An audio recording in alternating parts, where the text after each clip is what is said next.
지난주에 이어서 화식열전에서 소개하고 있는 30여 명의 역대 부자들의 치부법, 그 다음에 경영관, 경제관 이런 것들을 알아보고 있습니다. 그 이야기는 한마디로 요약해서 말씀을 드리면 사마천의 경제관이다 이렇게 생각하시면 되겠습니다.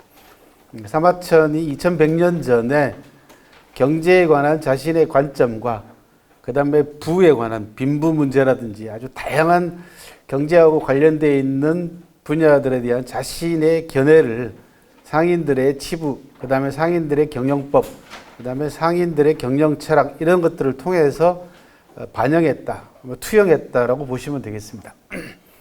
그렇기 때문에 화식열전이 사기 130권 전체를 통해서 최고의 걸작으로 꼽히는 이유도 거기 있습니다. 흔히들 우리는 그런 얘기 많이 합니다.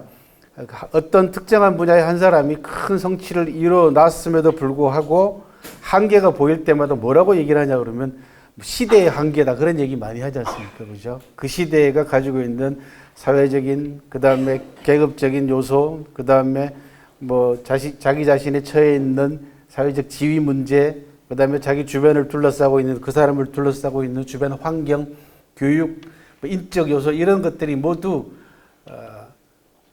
그 사람이 성취할 때까지는 굉장히 긍정적인 요소로 작용을 하지만 성취하고 난 다음에는 오히려 그런 부분들이 그 사람의 성취를 지속시킬 수 없게 만들어주는 한계로 작용을 하죠. 그 가운데서 특히 자라온 가정환경이라든지 교육이라든지 이런 부분들은 그 사람의 한계를 결정할 수밖에 없는 그런 요인으로 작용을 합니다. 그래서 훌륭한 성취에도 불구하고 약간의 미진한 부분이 있으면은 두리뭉실하게 뭐라고 얘기하냐면 시대의 한계다 그렇게 얘기를 합니다.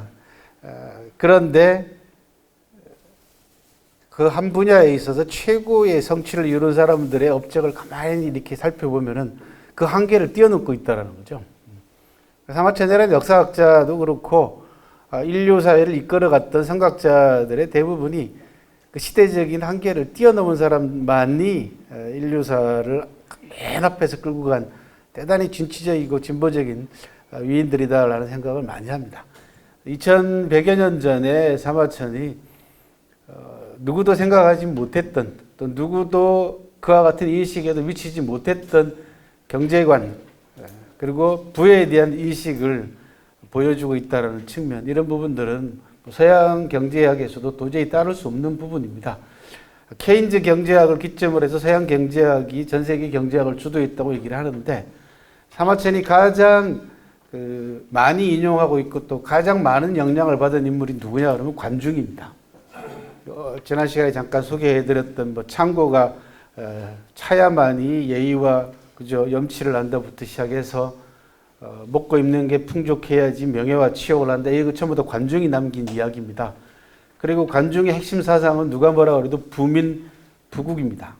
백성이 잘 살아야지 나라도 부강해진다라고 하는 우리는 수십 년 동안 늘 그죠 부국 강병 이런 얘기를 많이 듣고 살아왔지 않습니까? 항상 나라를 먼저 앞세우는 논리, 국가지상주의로 살아왔는데 놀랍게도 2700년 전에 관중이라는 사람이 백성이 잘 살아야만이 나라가 부강해질 수 있다라고 하는 부민부국을 내세웠다라는 거 이런 부분들.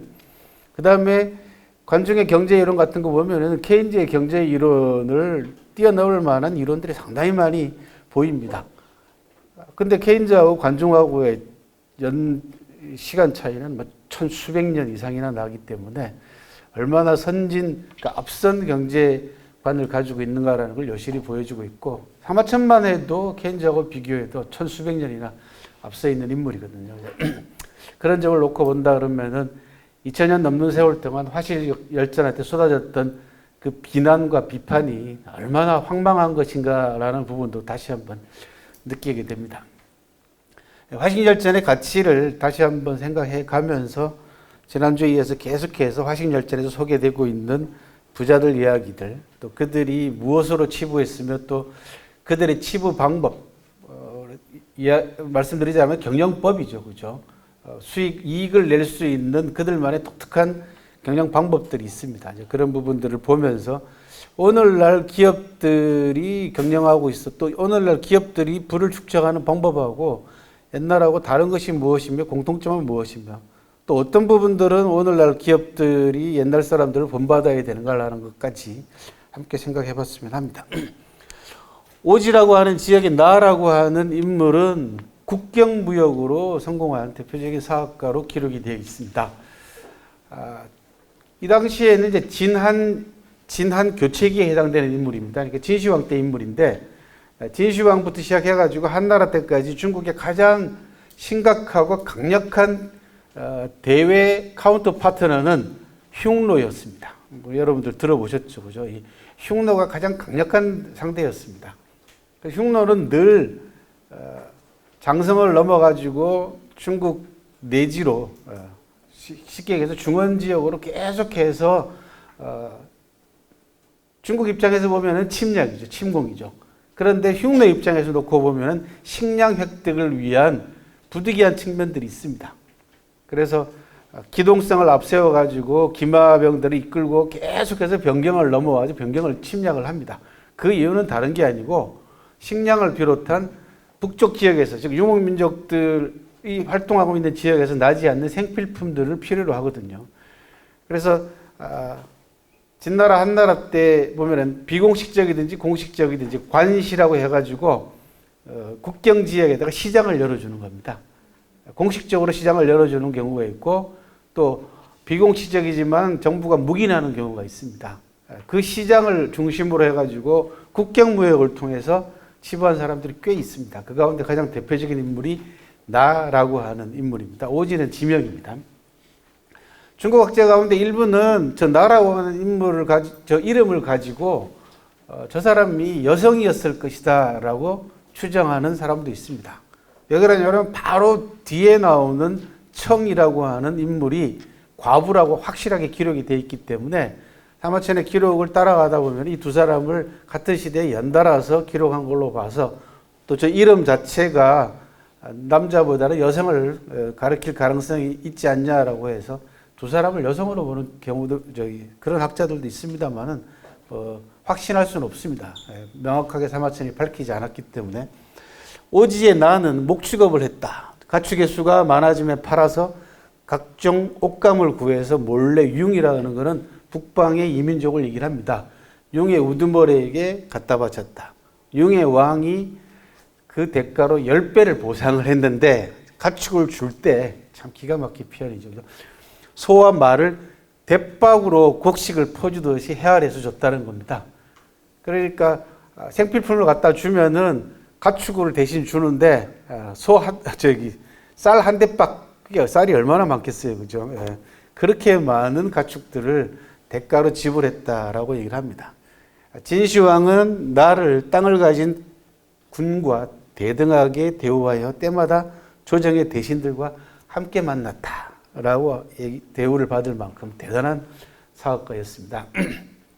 그러니까 당시 외교 정세를 잘 파악해서 유목민족인 융과 흉노족한테 필요한 게 무엇이며 또 이쪽 내륙에 살고 있는 중원 지역에 살고 있는 이 사람들에게 필요한 것이 무엇인가라는 걸 잘 파악을 해서 유목민족들에게 귀한 물품들을 갖다가 팔고 주고 유목민족들이 가장 많이 남아도는 가축들을 그 대가로 받아와 가지고 또 이쪽 지역 사람들에게 팔아 가지고 막대한 수익을 올렸다. 그런 이야기입니다.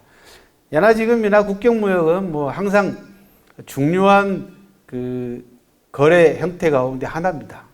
지금도 여러분들도 잘 아시다시피 중국을 비롯해서 러시아, 그 다음에 중앙아시아의 상인들이 보따리 상들이 얼마나 우리나라를 오고 갑니까? 평택항 같은 데 보면은 그전에는 주로 이제 중국말하면 따이공이라고 합니다. 저쪽 상인들 부탁을 받아가지고 일정한 돈을 받고 배를 타고 저쪽 물건을 갖고 들어와가지고 이쪽 사람들한테 건네주고 여기 물건을 또 짊어지고 가는 겁니다. 그러면 그 수고비를 받아가지고 생계를 유지하는 사람들, 이걸 따이공이라고 하는데 이런 것들이 다 국경무역에 해당되겠죠. 변형된 형태입니다. 그리고 지금 현재 중앙아시아 지역, 주로 스탄으로 끝나는 나라들 있죠. 그죠? 중앙아시아 지역의 나라들이 이제 경제적으로 굉장히 활성화됨으로써 국경무역이 더욱더 더 활발해졌다. 그런 원형을 여러분들이 오지 나를 통해서 보고 계시는 겁니다. 지금은 이제 옛날하고는 다르지만 그래도 형태, 국경무역 형태는 여전히 지금 굉장히 지금 번성하고 있습니다. 중앙아시아에 가보면은 거의 대부분의 물건들이 다 중국 제품들로 지금 현재 도배를 하고 있는 그런 상황이다. 그리고 남북 관계가 지금 해빙이 돼가지고 만약에 철도가 연결이 되고 도로가 놓이게 되면은 우리도 역시 마찬가지로 철로를 통해 가지고 중국을 통해서 또는 러시아를 통해서 중앙아시아로 물건을 수출할 수 있는 길이 열리게 될 가능성이 커 보입니다. 실제로 지금 현재 중국에서는 중국 대도시에서 유럽까지 화물 열차가 지금 다닙니다. 그러니까 하남성 정주라고 하는 하남성의 성도인 정저우라고 하는 곳에서도 독일, 스페인 쪽으로 화물 열차가 다니고, 그 다음에 이우라고 하는 의오라고 하죠. 중국에서 자파를 제일 많이 생산하는 도시입니다. 여기서도 마찬가지로 유럽으로 화물 열차가 직접 다니고 있습니다. 그래서 이 길이 놓이게 되면은 사람이 왔다 갔다 하게 되고, 그 다음에 물건이 오고 가게 되죠, 그죠? 교역로가 열리게 됩니다. 지난 반세기 이상 우리가 남북이 분단된 상태에서 길이 끊어지고 거의 우리가 남쪽이 섬처럼 살았지 않습니까? 그러다 보니까 경제적으로나 여러 가지 면에서 막힌 부분들이 꽤 많았고, 또 때마침 중국이 1대1로라고 하는 원벨트 원로드, 다른 말로 뉴실크 프로젝트라고 하는 인류 역사상 최대의 프로젝트를 지금 현재 야심차게 진행 중에 있지 않습니까? 그런 주변 환경들을 잘 파악하고 잘 이용해서 우리 경제에 도움이 되도록 활용한다면은 우리가 어떤 면에서는 지금 국내적으로 안고 있는 고용 문제부터 시작해가지고 저성장 기조 이런 부분들을 타파할 수 있는 계기가 되지 않을까, 그런 생각을 이 오지나의 국경무역을 통해서 한번 생각을 해봤습니다.